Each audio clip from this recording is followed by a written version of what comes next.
A'udzu billahi minasyaitonir rajim. Bismillahirrahmanirrahim. Assalamualaikum warahmatullahi wabarakatuh. Kembali lagi bersama Mang Sukir di channel Sampul Hitam. Rupanya kalian di sini. Bram menyembunyikan sesuatu di belakang tubuhnya petaka sejengkal tanah. Cerita ini ditulis oleh Jasmine Pramestia. Sebelum masuk ceritanya, bagi teman-teman yang belum subscribe, silakan subscribe channel ini dan nyalakan notifikasinya agar tidak ketinggalan cerita-cerita berikutnya. Dan tak usah berlama-lama, mari kita ke ceritanya. Selamat mendengarkan.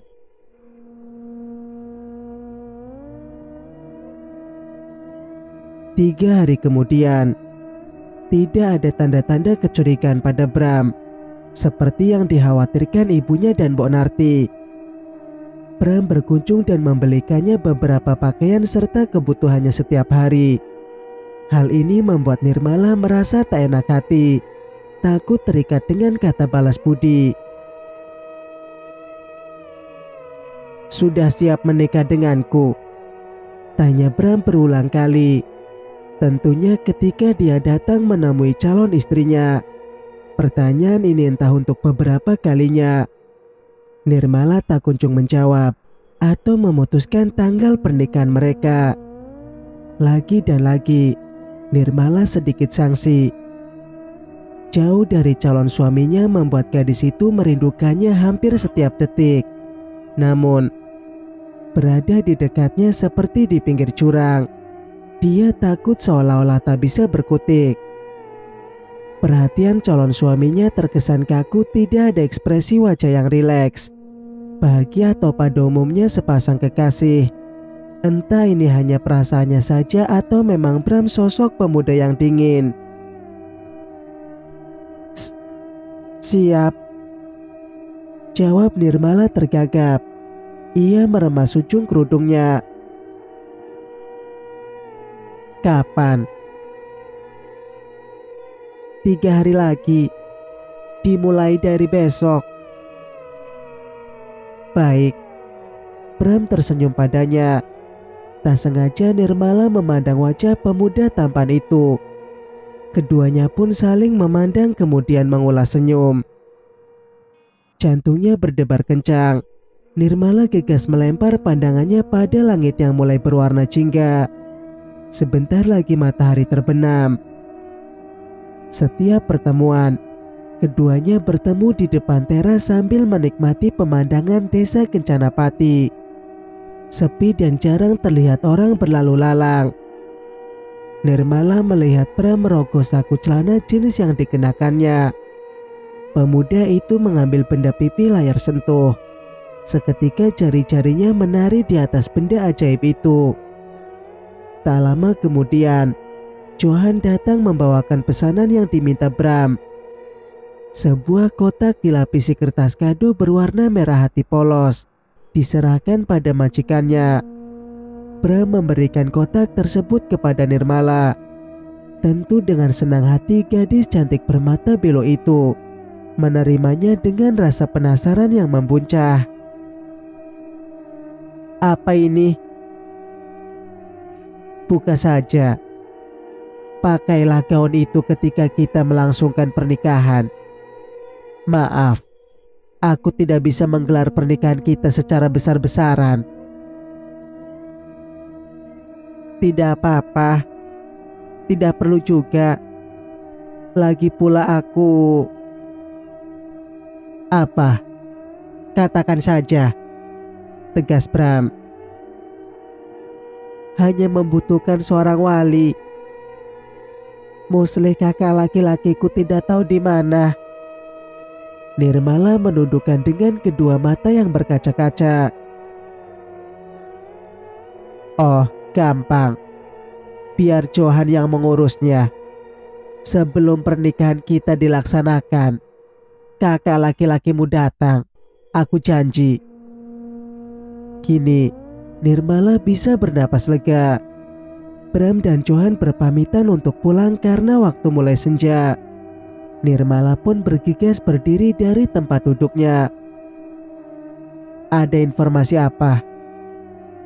Juragan Karso cari gara-gara, Bram. Kita apakan? Nirmala mendengar percakapan keduanya walaupun obrolan Johan dan Bram pelan. Dia sempat mendengarkannya. Main-main dulu sama dia. Jangan langsung dihabisi. Nirmala mendelik dan jantungnya berpacu kencang. Dia kaget dengan ucapan calon suaminya. Tak disangka ternyata Bram. Kepala Nirmala semakin pusing memikirkan misteri calon suaminya. Dia juga memikirkan ucapan ibunya tempo hari. Ditambah mimpinya kala itu bertemu dengan sosok ayahnya. Sebenarnya ada apa? Siapa yang jahat? Siapa pembunuhnya dan siapa yang gila? Ya, malam ini Nirmala bertekad mencari informasinya. Tanpa siapapun di sisinya. Toh, percuma tidak ada yang bisa dipercayainya. Semuanya penuh tanda tanya. Di rumah ini, hanya dia seorang. Ibunya dan Bonarti tidak diizinkan tinggal bersamanya. Itu juga membuat Nirmala curiga dan aneh tentang peraturan yang dibuat Bramantyo. Meskipun demikian, Bram tetap mengizinkan ia bertemu dengan Turiah. Itu pun diawasi. Nirmala memejamkan kedua matanya sambil menghela napas panjang.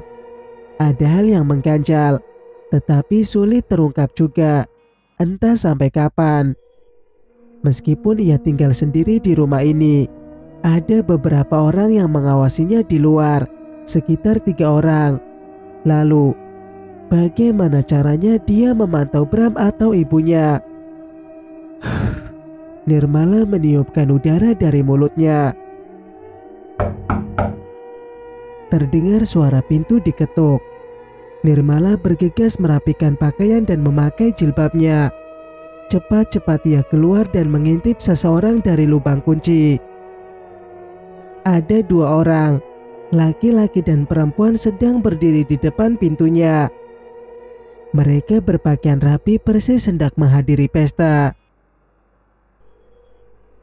Siapa? Tanya Nirmala tanpa membukakan pintu. Ini sudah menjadi pesannya Bram. Jika dia tidak boleh keluar dari rumah tanpa seizin darinya. Takut Juragan Karso mengganggunya lagi. Saya Wulan dan teman saya Agus. Kami menjemput Mbak Nirmala atas undangan Pak Bram dan Pak Bahtiar untuk makan malam bersama. Sahut wanita cantik bertubuh besar. Iya Mbak. Lelaki yang bernama Agus itu ikut menimpalinya. Nirmala bimbang dan ragu, sebab ia tak pernah mendengar nama keduanya. Bram, calon suaminya pun tidak pernah membahas mereka. Kami tunggu Mbak. Kalau Mbak nggak percaya, kami ada surat yang dititipkan Pak Bram untuk Mbak Nirmala. Wulan membuka dompet yang digenggamnya. Selembar kertas berwarna putih dibeberkan ke arah lubang kunci, agar dengan leluasa Nirmala membacanya. Kutunggu di taman, di tempat aku melamarmu. Pengirimnya Bramantyo. Ini benar-benar Nirmala dibuat bingung. Pasalnya wanita muda itu tidak pernah melihat tulisan. Wanita muda itu tidak pernah melihat tulisan tangan calon suaminya. Sedetik 2 detik kemudian, Nirmala memutuskan jawabannya. Tunggu saya mau ganti pakaian. Tidak usah lama-lama Mbak. Pak Bram tidak suka menunggu. Nirmala bergegas ke kamarnya, tidak menghiraukan seruan wanita yang baru dikenalnya. Langkahnya dipercepat dan jantungnya berdebar kencang, seperti seorang kekasih akan pergi berkencan. Gadis cantik berlesung pipi itu mengganti pakaiannya dengan gamis. Ia juga tidak lupa memakai lapisan celana panjang yang ada kantongnya, diselipkan sebuah cutter ke dalam saku. Lalu, Ia pun memakai kerudung Virgo yang simpel berwarna merah muda. Dan tak lupa ia pun memakai dalaman kerudungnya, biasa disebut ciput ninja. Entah, Nirmala merasa ada yang tidak beres dan mencurigakan. Untuk itu, dia menyiapkan senjata tajam. Biasanya jika ada tamu, penjaga di luar rumahnya yang akan mengetuknya. Namun, malam ini tidak. Tiba-tiba saja ada Wulan dan Agus, kedua manusia asing yang tak pernah Nirmala jumpai. Nirmala gegas keluar dari kamar sambil menyambar tas kecil yang ia gantung di dinding kamar. "Mbak Nirmala, bisa dipercepat gerakannya. Pak Bram tidak suka menunggu," teriak Wulan di luar dengan nada yang tak sabar. Sepatu teplek warna merah muda menemani langkah kakinya. Hati terus berdoa dan bibir tak berhenti komat kamit layaknya dukun. Dia memutar grendel pintu dan menariknya. "Ayo," ajaknya. Wulan tersenyum lebar, tetapi kesannya dingin dan kaku. Di depan sana ada mobil merah terparkir.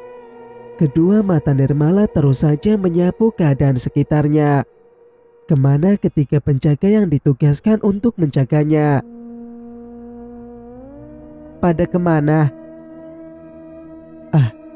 "Mereka sudah ke sana duluan, Mbak," sambar Agus, pemuda berambut ikal dan berjambang tipis.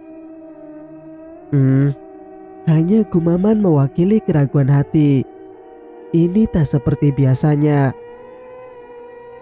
"Silahkan." Agus membuka pintu jok depan. "Terima kasih." Nirmala segera masuk dan mendaratkan bokongnya ke kursi empuk. Aroma pengharum mobil rasa jeruk yang terkenal legendaris itu menusuk indera penciumannya. Kendaraan roda 4 itu menggilas kerikil menuju jalan besar yang belum tersentuh aspal. Nirmala mendaratkan sandaran ke bahu jok. Kedua matanya menelusuri jalanan di depannya. Rumah-rumah mulai terlihat sepi, padahal malam belum terlalu tinggi. Terasa sunyi apalagi tidak ada obrolan basa-basi ataupun obrolan serius dari ketiganya. Hati Nirmala gelisah. Diam-diam ia meraba saku celananya. Kater, benda itu sudah diwanti-wanti sebagai senjatanya jika mendesak nanti. "Kok lewat sini?" protes Nirmala. Agus tersenyum tipis. "Sabar, Mbak. Sudah kangen ya?" Agus berusaha mencairkan suasana. "Kan seharusnya..." Nirmala memilih bungkam. Tidak sengaja Nirmala melirik ke kaca dashboard.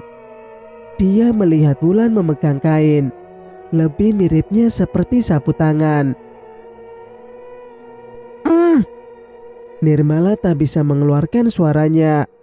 Mulut dan hidungnya dibekap oleh Wulan dengan sapu tangan yang sudah diberi obat bius. Gadis cantik bermata belo itu berusaha memberontak.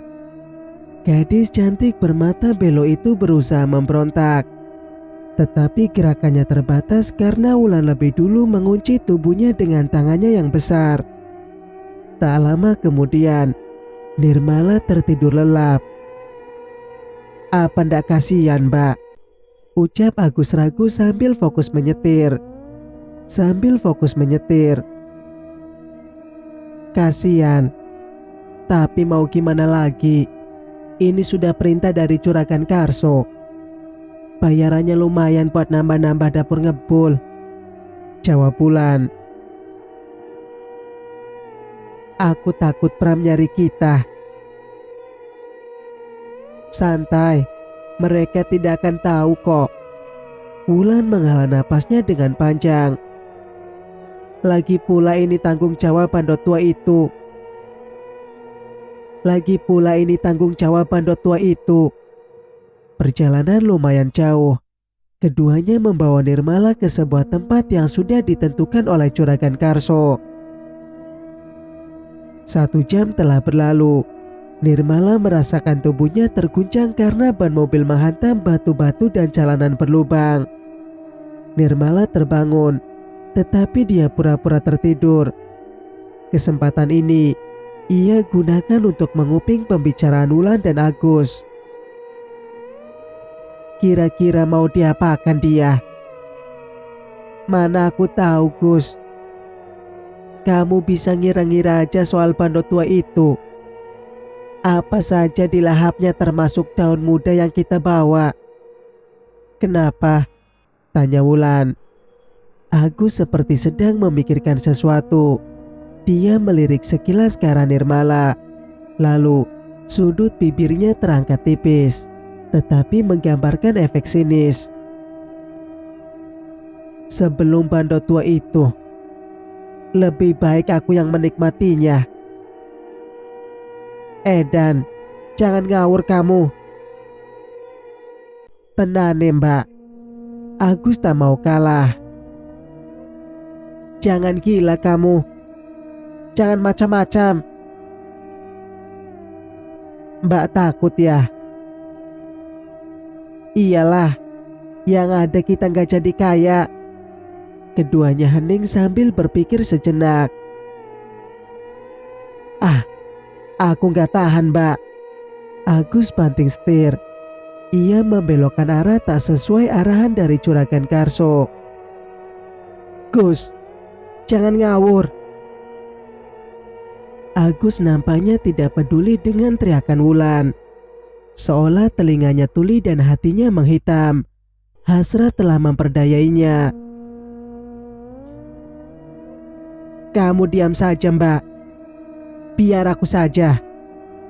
Anggap saja kamu buta tidak tahu apa-apa. Agus memberhentikan mobilnya di sebuah halaman rumah kosong yang sudah lama terbengkalai. Pemuda itu ingin berniat merudu paksa Nirmala karena sudah tak tahan untuk memenuhi hasratnya.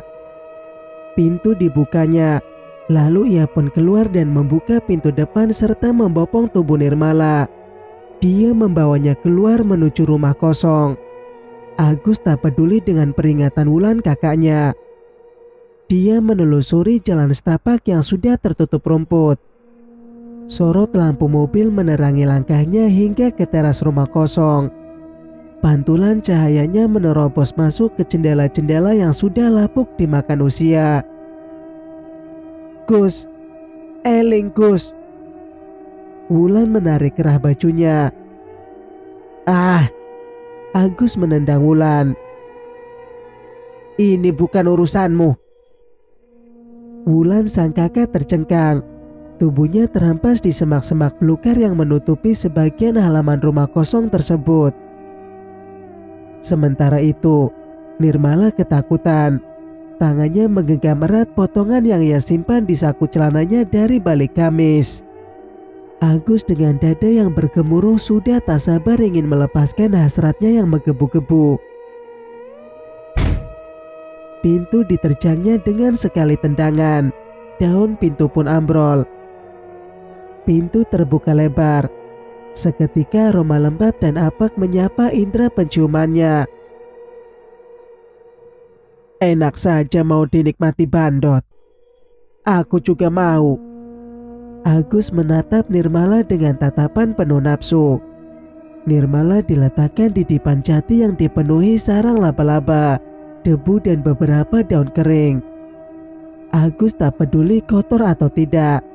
Yang jelas dia hanya ingin menikmati keindahan yang ada pada Nirmala.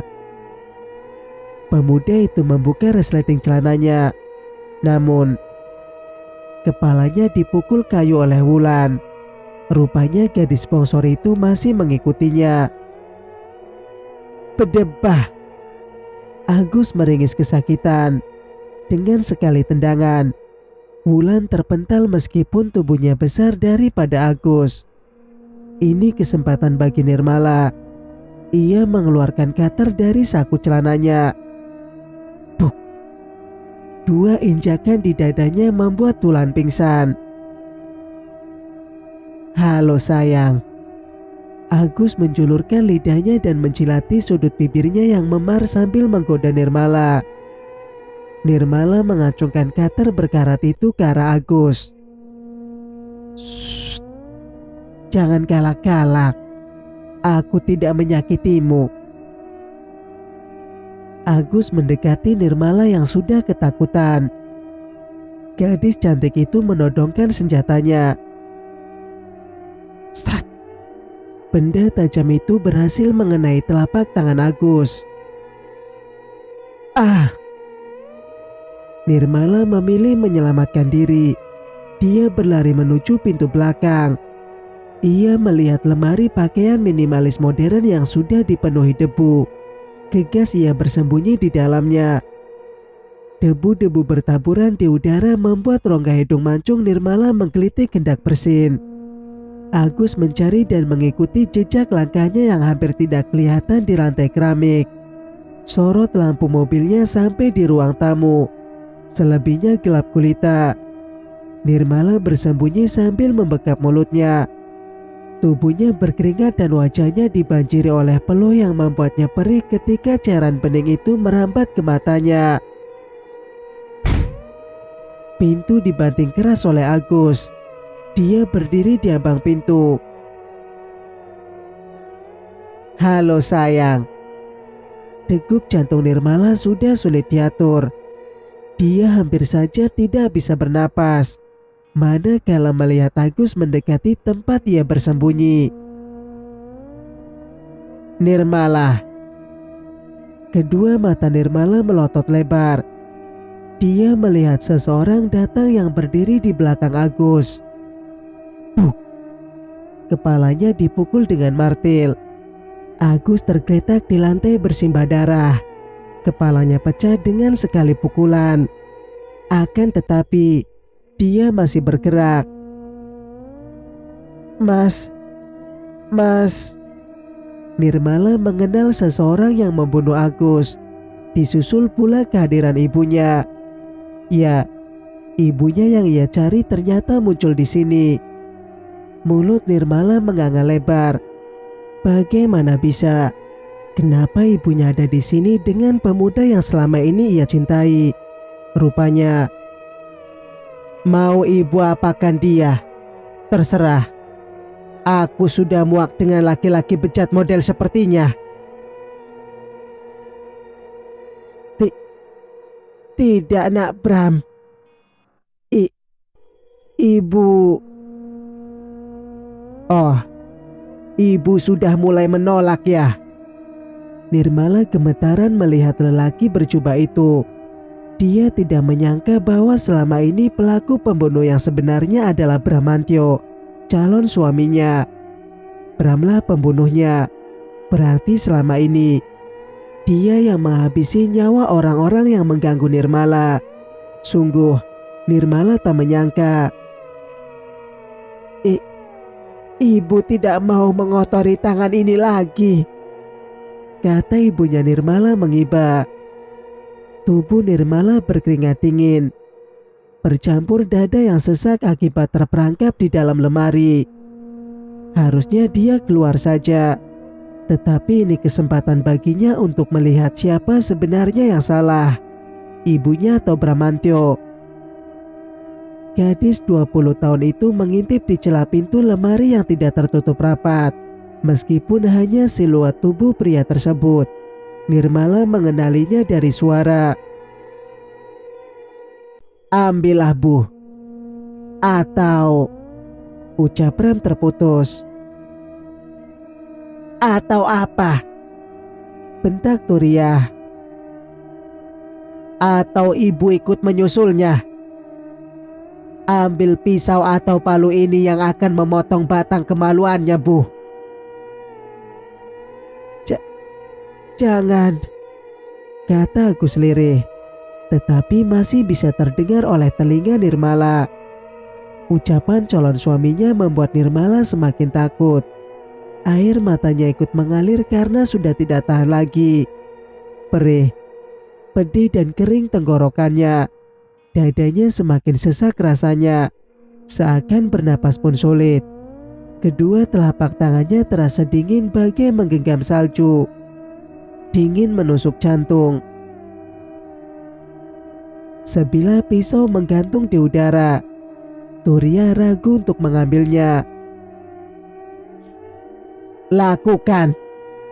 Pisau tajam itu berpindah tangan ke tangan ibunya. Nak Bram, ibu tidak mau melakukannya. Ini dosa. Membunuh itu dosa besar, seru Turia dengan nada yang bergetar. Oh, jadi Nyonya Turia tidak mau melakukannya. Pisau diambil alih dan kini berpindah tangan ke tangan Bram. Baiklah, tidak apa-apa. Aku yang akan melakukannya. Dan ibu cukup melihat betapa dia menikmatinya. Nirmala melotot lebar dengan mulut menganga. Lihat. Bram berjongkok. Ia menjambak rambutnya Agus. Kemudian ia membalikkan badannya supaya terlentang. Agus yang malang, tubuhnya lemas tak berdaya dan kini nyawanya sedang di ujung tanduk. Siapa suruh kau mengganggu calon istriku? Bram memasukkan tangannya ke dalam celana Agus. Ia meraih pusaka pemuda berjambang itu. Jangan! Cegah Wulan. Dia sudah sadar dari pingsannya. Semuanya menoleh ke sumber suara. Pak Bram, maafkan kami. Iba Wulan. Dia tertatih menuju Bram. Oh, tidak bisa. Bibir pisau telah memutus batang kemaluan Agus dari tubuhnya. Ah! Lengkingan panjang membahana. Darah segar semakin deras mengalir laksana air terjun. Agus kehilangan nyawanya. Ia sudah tidak bergerak lagi. Nirmala membekap mulutnya sendiri. Ia menangis tergugu. Apa yang ia lihat tidaklah salah. Bram pelaku sesungguhnya. Sekarang bagaimana caranya ia menghentikan kekejaman ini? Kini giliran Wulan. Gadis itu segera berlari meninggalkan Bram. Ini kesempatan untuk Nirmala keluar dari tempat persembunyiannya. Ibu, panggilnya. Ibunya tersentak. Dok, kamukah itu? Tanyanya untuk memastikannya. Iya Bu. Langkahnya seperti di atas bara api. Ingin berlari menghampiri, tetapi tubuhnya mendadak lemas tak bertenaga. Demi Allah, Nduk, ini bukan perbuatan ibu. Bukan ibu pembunuhnya. Ibunya menangis di hadapan Nirmala. Nirmala tak menjawab. Ia berlari dan memeluk ibunya. Ayo kita pergi dari sini, Bu, ajaknya. Kamu saja Nduk yang pergi dari sini. Cepetan. Nirmala maunya sama ibu. Ayo Bu. Ibunya hanya menggeleng pelan. Selamatkan dirimu Nduk. Ibu tidak bisa. Nirmala bingung kenapa ibunya tidak mau lari. Ayo Bu. Nirmala menarik lengan ibunya. Namun Turia enggan mengikuti. Selamatkan dirimu Nduk. Perjalanan hidupmu masih panjang. Turia menyerahkan senter di tangannya untuk Nirmala. Cepetan. Jangan pikirkan ibu. Nirmala tetap berdiri. Nirmala gak mau Bu. Nirmala ikut dengan ibu apapun yang terjadi. Suara pisau terhempas ke lantai. Sontak Nirmala dan ibunya menoleh ke sumber suara. Halo sayang. Halo sayang. Sapa Bram dengan seringai. Hawanya dingin seperti tatapan dari wajah pemuda yang memakai kemeja putih, tetapi berlumuran darah. nampak kontras dipandang mata meskipun gelap. Nirmala melangkah mundur. Ia sedikit ciut nyalinya. Cutter yang ia pegang pun gemetaran dalam genggamannya. Dadanya berdebar kencang. Getarannya terasa memenuhi rongga dadanya. Sesak dan pedih. "Menjauh dari putriku!" teriak Turiah. Wanita setengah abad itu membentengi Nirmala dengan tubuhnya. Bramantyo terkekeh geli melihat tingkah wanita di hadapannya. "Shh. Kalian pikir aku akan melukai? Tidaklah. Kalian sangat berarti bagiku." Bram mengayunkan langkahnya dan mendekati Nirmala juga Turiah. "Karena sudah ketahuan, mau tidak mau, wanita tua sepertimu akan kulenyapkan juga." Bram meraih batang lehernya Turiah. Dia mencekiknya hingga tubuh wanita gempal itu sedikit terangkat. "Lepaskan ibuku, Bram! Lepaskan!" Nirmala panik dan ketakutan. Ia memukuli dada bidang milik Bram. Tetapi pemuda yang menjadi calon suaminya itu enggan melepaskan cengkeraman di leher ibunya. "Lari, Nduk!" Terdengar suara ibunya lirih. "Larilah sejauh-jauhnya. Jika aku tidak bisa menemukanmu, kau boleh pergi sejauh mungkin. Tapi jika aku masih bisa menemukanmu, menikahlah denganku. Sebagai gantinya nyawa ibumu ada di tanganku." Bram tersenyum lebar, namun mengerikan. Entah kenapa Nirmala bisa jatuh cinta kepadanya. "Anggap saja sebagai bayaran atas tanah kuburan ayahmu." Nirmala terbelalak lebar. Tubuhnya meremang dan kaku. Di dalam hatinya ia berdoa dan memohon ampun. Sebab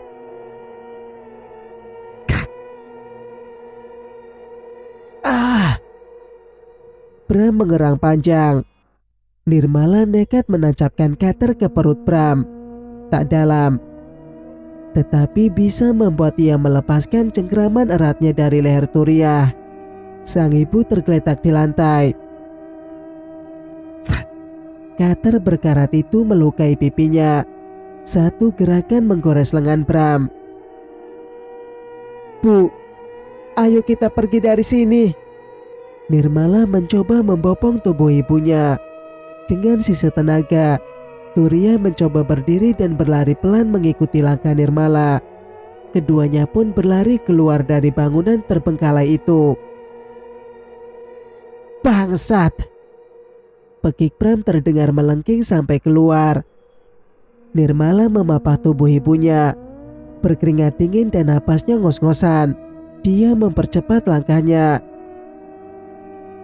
"Tinggalkan saja ibu, Nduk," pintanya. "Tidak akan. Bu, jangan ngomong gitu terus. Sebaiknya kita pergi dari sini." Nirmala mengikuti jalan setapak yang tertutup rimbun. Jarak beberapa meter dari bangunan rumah tersebut, keduanya menemukan mayat wanita. Wulan. Dia tergeletak tak bernyawa memegangi perutnya dengan usus terburai keluar seperti tali. Hampir saja Nirmala memuntahkan isi perutnya. "Ayo, Bu." Langkah mereka terpaksa diseret agar segera menjauh. Mereka terus berlari sepanjang jalan. Napas tersengal-sengal. Peluh membanjiri mereka dan wajahnya nampak pucat. "Jangan mengikuti jalan ini. Bram pasti mengejar kita, Nduk. Sebaiknya memangkas jalan." "Iya, Bu."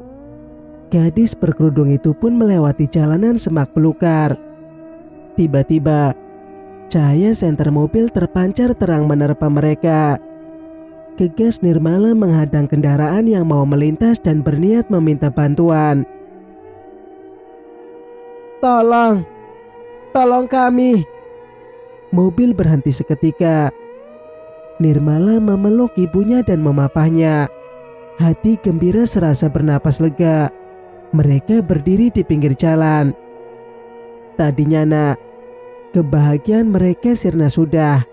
Rupanya mobil yang mereka hentikan milik Juragan Karso. Halo manis.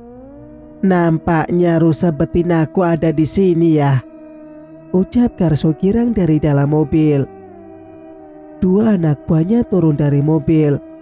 Kemudian masing-masing orang memegangi tangan Nirmala dan ibunya. Ibu.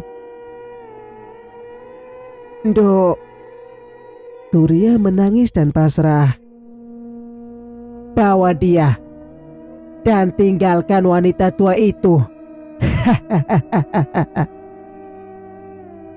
Nirmala diseret masuk. Lepaskan. Ia berusaha memberontak, tetapi tenaganya kalah saing dengan tenaga pria.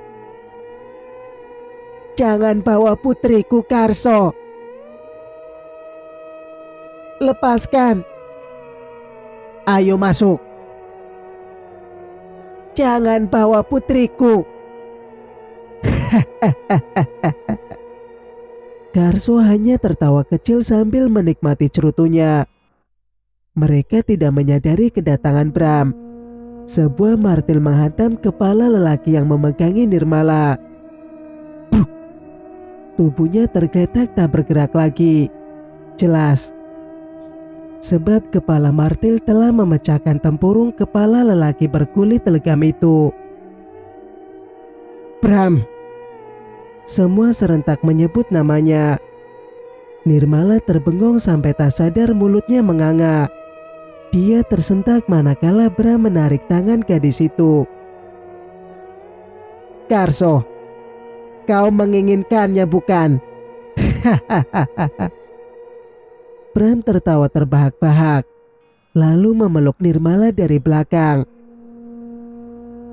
Apa kau ingin memeluknya seperti aku? Brengsek, pekik Juragan Karso. Dia tergoda oleh kedatangan pemuda psikopat itu. Dia tidak tahu betapa bahayanya seorang Bram. Nirmala merasa risih diperlakukan oleh Bram. Ia memberontak, tetapi tak bisa lepas dari pelukannya. Shh, tenanglah sedikit. Aku akan memberinya pelajaran, bisik Bram seraya mencium tengkuk gadis 20 tahun itu. Walaupun berkerudung, hal ini membuat Nirmala merinding merasakan napas pemuda tampan itu. Seluruh tubuhnya meremang dan menegang. Lepaskan dia, pekik Karso. Kau mau? Bawalah. Tapi hadapi aku dulu. Perlahan pelukannya dilepaskan. Nirmala berlari ke arah ibunya. Ini kesempatan baginya untuk melarikan diri. Gegas ia dan ibunya pergi, karena anak buah Juragan Karso ikut menyerang Bram.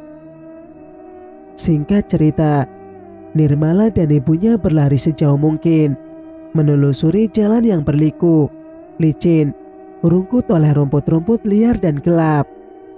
Keduanya kehausan dan kelelahan, ingin berhenti, tetapi takut Bramantyo menemukan mereka. Nduk, ibu capek, keluh Turia. Terus berlari, Bu. Nanti lelaki psikopat itu menemukan kita. Ibunya terlihat pucat dengan wajah bersimbah keringat dingin. Bibirnya kering dan ia juga merasakan perih pada tenggorokannya. Tubuhnya lemas. Kedua kakinya tak mampu mengayunkan lagi. Benar-benar lelah. Dia pasrah seandainya Bram menemukannya. Kita tersesat, tanya Nirmala. Dirinya melemparkan pandangannya menjelajahi hutan yang semakin gelap. Keduanya mengatur napas. Bruk. Ibunya tak sanggup berdiri lagi.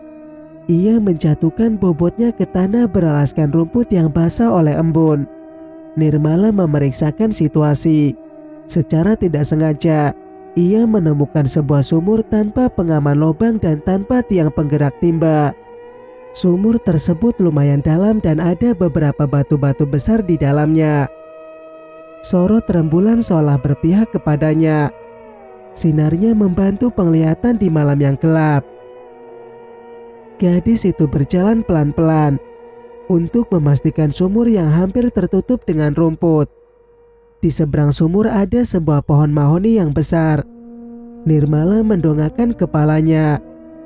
Aura di pohon tersebut sangat seram. Bahkan hawa dingin mulai menjalar ke seluruh tubuhnya. Nirmala membeliakan matanya. Bak kejatuhan durian. Ia mendapatkan ide cemerlang. "Bu, sini." Nirmala segera memapahnya dan menyuruh ibunya duduk di bawah pohon tersebut. Sementara dia mencari-cari dahan dan ranting-ranting pohon yang kecil. Satu persatu ia patahkan dan dikumpulkan menjadi satu. Turia bingung, tetapi ia enggan menanyakan pada putrinya. Bibirnya sudah tak sanggup bergerak lagi. Ia hanya melihat sambil meluruskan kedua kaki dan menyandarkan tubuhnya ke pohon. Nirmala bergerak cepat. Satu persatu dahan yang ia patahkan tadi digunakan untuk menutupi permukaan sumur. Setelah semuanya tertutup, barulah ia beristirahat bersama ibunya. Keduanya saling bersandar dan merapatkan tubuh satu sama lain. "Maafkan ibu, Yando. Selama ini merahasiakan ini sama kamu." "Nirmala tahu kok, Bu. Tenang saja.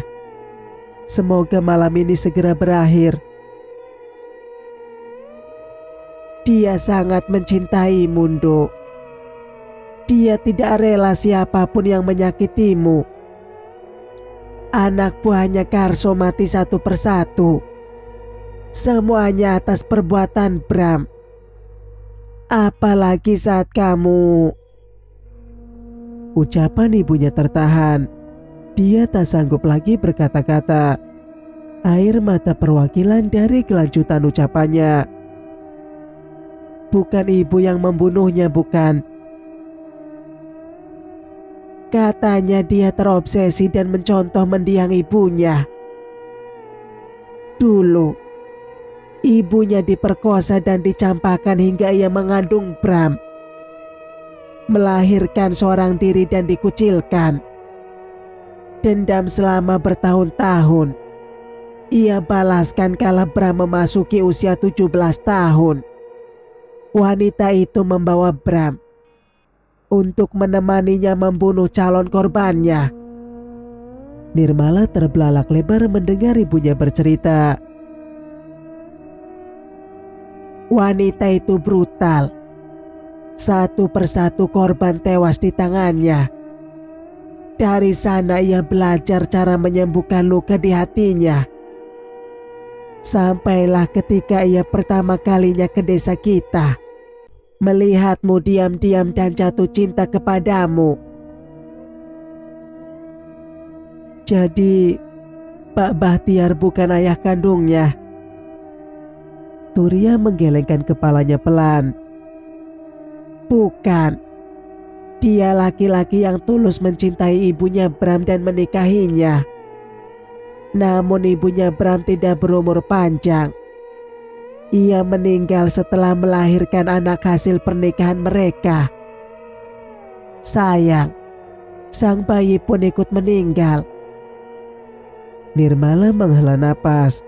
Ada perasaan yang tak bisa digambarkan, antara kasihan dan terpaksa. "Bram mengalami gangguan mental. Makanya seperti psikopat." "Berarti maksudnya jika dia sakit hati, maka membalasnya dengan cara membunuh?" Turia menghela napas. "Iya, Ibu lelah, Nduk. Tidurlah, Bu. Nirmala jaga. Kayaknya sebentar lagi fajar tiba. Nanti kalau matahari sudah muncul, Nirmala bangunkan ibu. Kita pulang. Sang ibu pun tertidur karena kelelahan. Tinggallah Nirmala seorang diri. Kedua matanya tidak berhenti menyapu semua yang ada di hadapannya. Suara binatang malam bernyanyi seolah-olah menemaninya. Jangkrik, katak dan burung hantu. Suaranya membuat bulu kuduknya berdiri semua. Haruskah ia pura-pura memejamkan mata atau ikut ibunya tidur sekalian? Gadis cantik, berkulit kuning langsat itu rupanya tak bisa menahan kantuk di matanya. Lama-lama ia pun menjemput ibunya dalam keadaan terduduk. Singkat cerita, "Halo, manis," sapa Bram di seberang. Sontak saja Nirmala dan ibunya terkejut. Mereka pun berdiri saling berpelukan. "Rupanya kalian di sini." Bram menyembunyikan sesuatu di belakang tubuhnya. Jantung Nirmala berdetak kencang. Ia kecolongan dan ia pikir masih malam. Rupanya matahari sebentar lagi terbit. "Sesuai ucapanku sebelumnya, aku ternyata bisa menemukanmu di sini. Dan kau wanita tua, bersiaplah. Kau akan menebus tanah kubur suamimu. Seandainya kau tidak banyak bicara, aku bisa memaafkanmu." Bram tersenyum lebar. Bukannya terlihat tampan, justru terlihat mengerikan. "Oh ya, aku punya kejutan untukmu. Pejamkan matamu. Ayo." "Tidak, aku tidak mau. Kau saja." Kau sudah tak sabar ya? Baiklah, ini." Bram menunjukkan sepotong kepala. Ya, kepalanya Juragan Karso. Nirmala tiba-tiba mual dan muntah. Kepala Juragan Karso dilemparkan ke arah Nirmala dan ibunya. Sontak saja ditendang Turia dan kepala tersebut bergelinding. Bram mengeluarkan sebilah pisau yang bernoda darah dari dalam kemejanya. Lihatlah, keadaannya kacau. Kemeja putih yang ia kenakan belepotan cairan merah. Ada yang mengering, ada pula yang basah. "Bagaimana? Kau suka?" tanya Bram. Nirmala menelan ludahnya. Kalut dan kaku. Bibirnya bergetar ketakutan. "Ayo, sini. Apa aku yang perlu menjemputmu untuk benda tajam ini?" Bram mulai melangkah menghampiri gadis cantik berkerudung merah itu. Ibunya pun berjalan, tetapi dicegah oleh Nirmala. "Biarkan saja, Bu." Nirmala berjalan pelan. Dia harus tegar, kuat dan berani. Menegakkan tubuhnya dan menatapnya angkuh. "Jemputlah ibuku, Bram." "Manis sekali suaramu." Bram terkekeh, kemudian dia bersiul. "Apa kau suka melihat ibunya kehilangan nyawa?" "Jangan banyak bicara. Cepat jemput dia." "Astagfirullah, Nduk. Kamu." "Lihatlah," ucap Bram memotong perkataan Turia. "Anakmu saja enggan melihatmu hidup." Sambungnya lagi. "Cepat!" bentak Nirmala. Dia tegas, tetapi sebenarnya dia juga takut.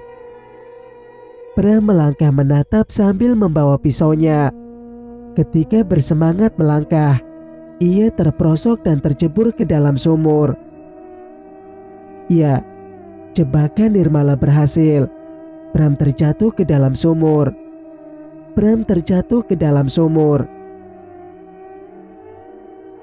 Ah! Nirmala! Kau! Hening tidak lagi terdengar suaranya yang melengking. Alhamdulillah. Astagfirullah.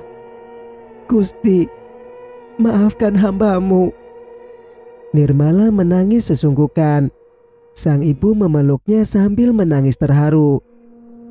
Nirmala mengayunkan langkahnya mendekati sumur itu.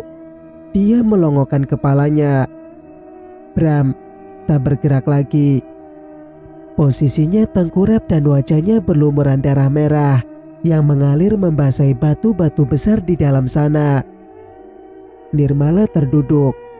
Tubuhnya lemas tak bertulang. Ia menangis kencang dan menyesali perbuatannya. Calon suaminya telah tiada. Dia mencintai pria yang salah. Tetapi tenang saja, Tuhan sudah membawanya pergi. Terdengar suara mobil melintas. Keduanya pun mulai berjalan lagi meninggalkan hutan. Nirmala, ibu. Keduanya menoleh ke belakang. Kang Muslih. Toleh. Le. Ibu kangen. Muslih pemuda tampan hitam manis itu kini telah kembali. Maafkan Muslih, Bu. Dek. Muslih hilaf. Muslih salah. Nirmala juga, Kang. Ketiganya pun saling berpelukan, menangis dan saling memaafkan. Cuita. Dia di rumah menunggu kehadiran kalian. Nirmala dan ibunya masuk ke dalam mobil Avanza milik Muslih. Oh, bukan, milik mertuanya. Hanya saja sudah diserahkan kepadanya. Rumah dan beberapa bidang sawah pun sudah resmi menjadi miliknya. Beberapa bulan kemudian, Pak Bahtiar memilih menutup usahanya dan meninggalkan gudang yang ia dirikan di desa Bukit Batu. Dia memilih ke kota meneruskan usahanya. Dia terpukul atas kematian Bramantyo yang ditemukan oleh Johan dan beberapa orang kepercayaannya.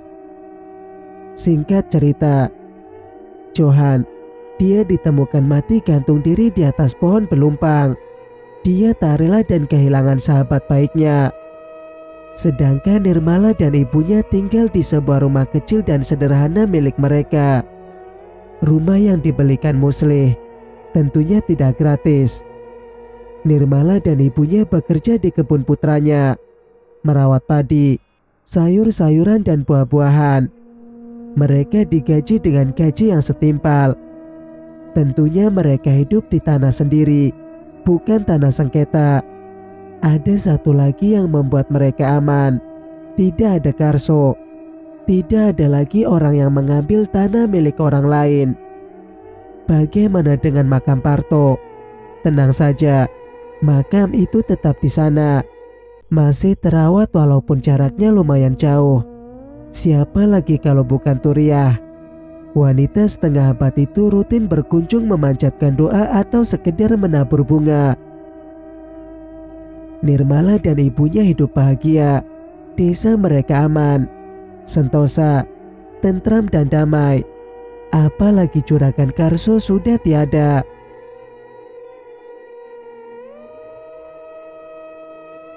Cerita pun selesai. Semoga cerita ini dapat memberikan pembelajaran kepada kita semua. Jangan ambil sisi negatifnya. Ambillah sisi positifnya. Dan bagi teman-teman yang suka dengan ceritanya, jangan lupa untuk like, subscribe, dan nyalakan notifikasinya agar tidak ketinggalan cerita-cerita berikutnya. Wassalamualaikum warahmatullahi wabarakatuh.